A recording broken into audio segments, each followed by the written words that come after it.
Hello everyone, मी पूजा शंकरपाळ। तर आजच्या व्हिडिओमध्ये मी तुम्हाला दाखवणार की मी 3 प्रकारचे चाट कसे बनवलेत। तर आज मी तुम्हाला दाखवणार की रगडा पॅटीस कसा बनवायचा, भेळ आणि पाणीपुरी। तर चला मग आजच्या व्हिडिओला आपण सुरुवात करूया। रगडा पॅटीसचा जो रगडा आहे त्याच्यासाठी मी हे येलो कलरचे वाटाणे भिजवून ठेवले होते। हे मी 4 ते 5 तास भिजवून ठेवलेले आहेत इथं। मग हे थोडं भिजल्यानंतर मी यांना एका कुकरमध्ये टाकलेलं आहे। त्यात थोडी हळद मी आता टाकणार।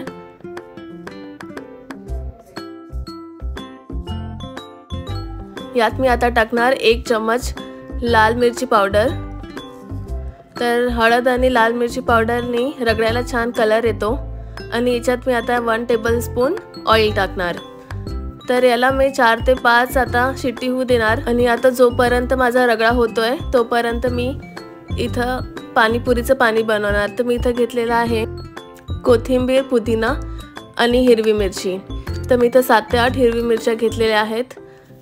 तर याला मी एका मिक्सरच्या जारमध्ये टाकून त्यात थोडं पाणी टाकून याला चांगलं बारीक करून घेणार आहे।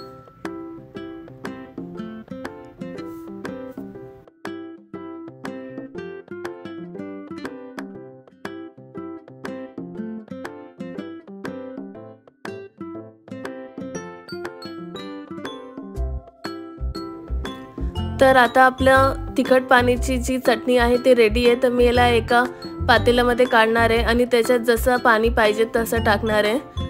तर थोडं कमी तिखट लागलं पाहिजे असं पाणी तुम्ही याच्यात टाकू शकता। तर मी याच्यात 4 ते 5 ग्लास पाणी इथं टाकलेलं आहे आता।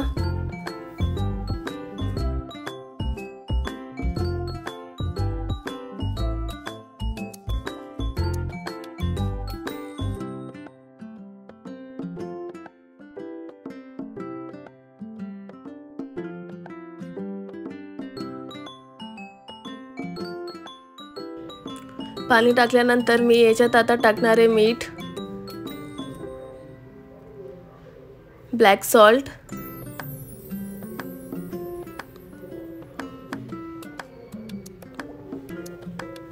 आणि ह्यात मी आता टाकणार पाणीपुरी मसाला।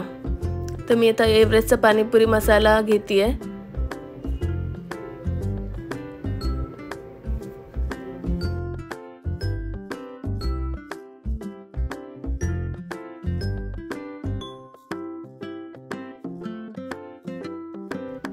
तर आता इथं पाणीपुरीचं जे तिखटवालं पाणी आहे ते बनून रेडी आहे। याचा कलर पण एकदम ग्रीन झालाय। कधी तुम्ही मिक्सर जारमध्ये पेस्ट बनवताना त्यात बर्फ टाकलं तर ते अजून ग्रीन दिसते। तर ह्यात मी आता टाकणार बुंदी।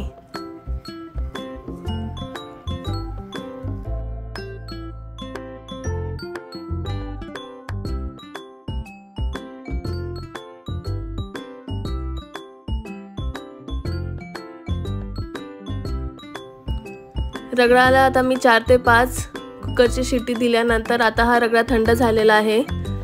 तर याला मी एका कढईमध्ये तडका देणार। त्याच्यात मी फक्त जिरं टाकणार तडका देताना। तर तेलात थोडं जिरं टाका आणि त्यानंतर सर्व रगडा त्याच्यात टाकून द्या।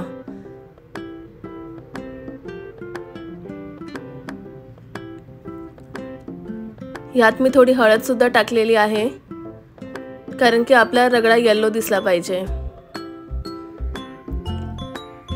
आणि ह्यात मी आता टाकणार चवीनुसार मीठ।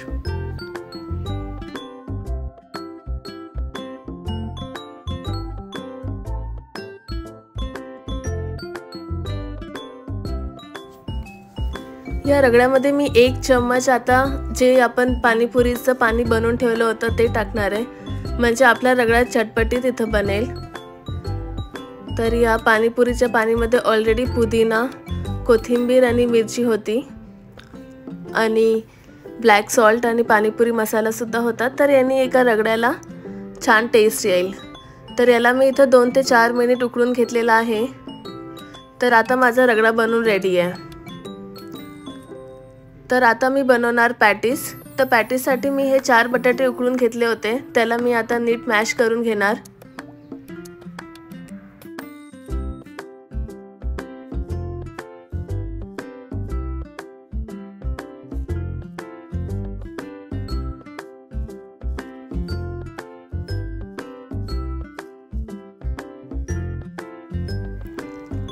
आणि पॅटीससाठी मी याच्यात टाकणार थोडी हळद,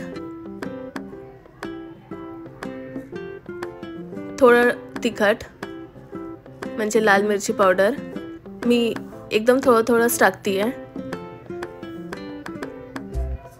आणि यात मी आता टाकणार चवीनुसार मीठ.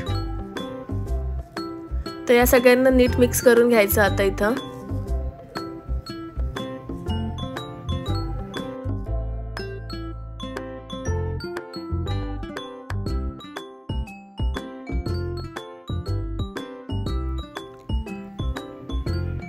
आता मी हात थोडा ओला करून घेतलेला आहे आणि मी या बटाट्याचे छोटे छोटे पॅटीस बनवणार.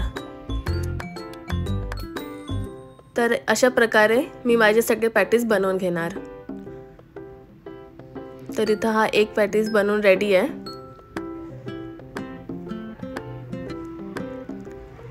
आता मी तव्यामध्ये तेल टाकलेलं आहे आणि इथं माझे 4 बटाट्याचे 6 ते 7 पॅटीस बनलेले आहेत. तेल थोडं गरम झाल्यावर मी तव्यावर हे सगळे पॅटीस ठेवणार. तर आता मी इथं याला हाय फ्लेमवर होऊ देते, म्हणजे ते थोडे क्रिस्पी होतील. तर याला दोन्ही साईड क्रिस्पी होईपर्यंत गॅसवर ठेवायचे. तवा जास्तच गरम झाला तर त्याला मध्ये मध्ये लो फ्लेम करून घ्यायचं. तर मी एकदा पलटून चेक करते की माझे पॅटीस चिटकले तर नाही आहेत ना तव्यावर. तर आता हे बघा किती ब्राऊन झालेले आहेत एका साईडने.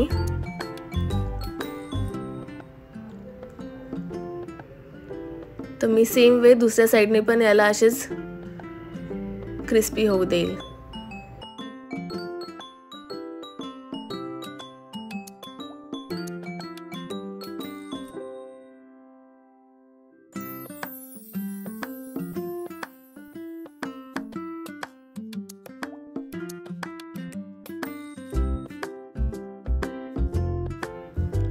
आता माझे हे पॅटीस बनवून रेडी आहेत. तर हे दोन्ही साईडनी नीट ब्राउनिश झालेले आहेत आणि हे एकदम क्रिस्पी झालेले आहेत आता. तर या स्टेजला मी आता गॅस बंद करून टाकणार. आता मी गोड पाणी बनवणार. तर गोड पाण्यासाठी मी हे खट्टी मिठी चटणी ऑलरेडी आणून ठेवली होती. तर ही चटणी मी एका पातेल्यात टाकून बस त्यात थोडंसं पाणी ॲड करणार आहे. तर इथं माझं गोड पाणी बनवून रेडी आहे. आता मी रगडा पॅटीसची प्लेटिंग करणार. तर सगळ्यात आधी मी एका प्लेटमध्ये रगडा टाकणार.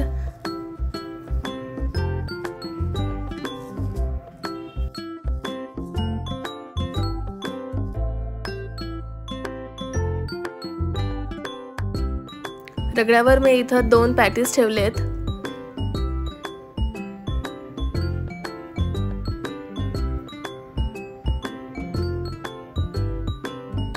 त्यावर मी आता हे शेव टाकणार आहे.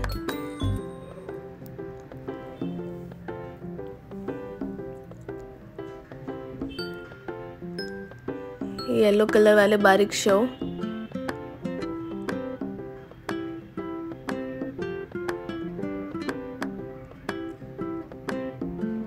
थोडा कांदा बारीक चिरलेला.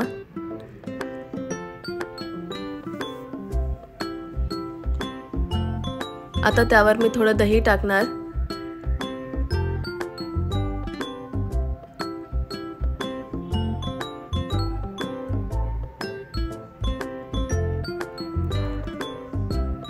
इमली चटणी,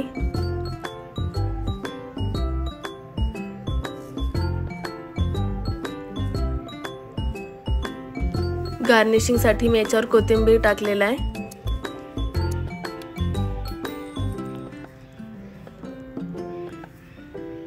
आणि यावर मी थोडी आता हिरवी चटणी पण टाकणार. ग्रीन चिली सॉस आहे हा. तर अशा प्रकारे आपला इथं रगडा पॅटीस बनवून रेडी आहे. तर आता मी बनवणार भेळ. तर भेळसाठी मी इथं भडंग मुरमुरे घेतलेले आहेत आणि त्यात थोडं फरसाण टाकलेलं आहे. इथं मी टाकले त्याच्यात शेव.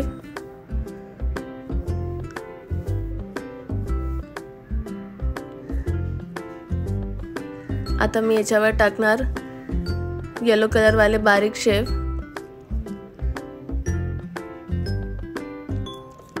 सगळ्याला मी नीट मिक्स करून घेणार आहे.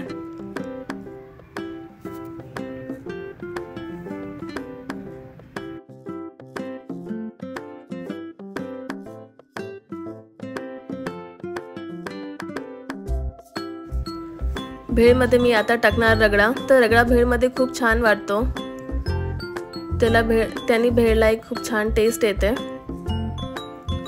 तर मी इथं 2 चम्मच रगडा टाकलेला आहे। थोडा कांदा टाकलाय मी भेळमध्ये आणि बॉइल्ड आलू।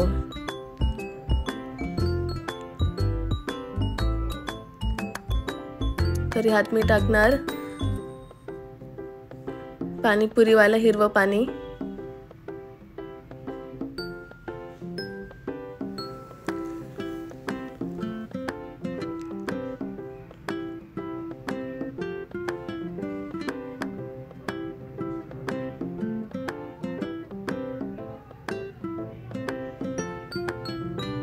आणि थोडं गोड पाणी।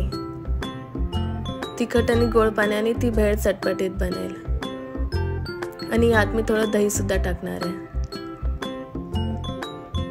तर दही ऑप्शनल आहे, तर आम्हाला भेळमध्ये दही आवडते, ज्यांना नसेल आवडत ते हे स्किप करू शकता।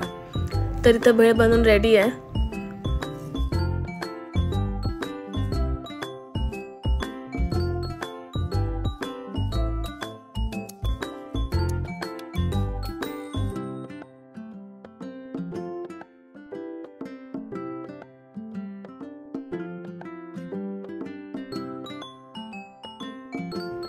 आता मी करणार पाणीपुरीची प्लेटिंग। तर मी हे तिखट पाणी एका बोलमध्ये काढून घेते।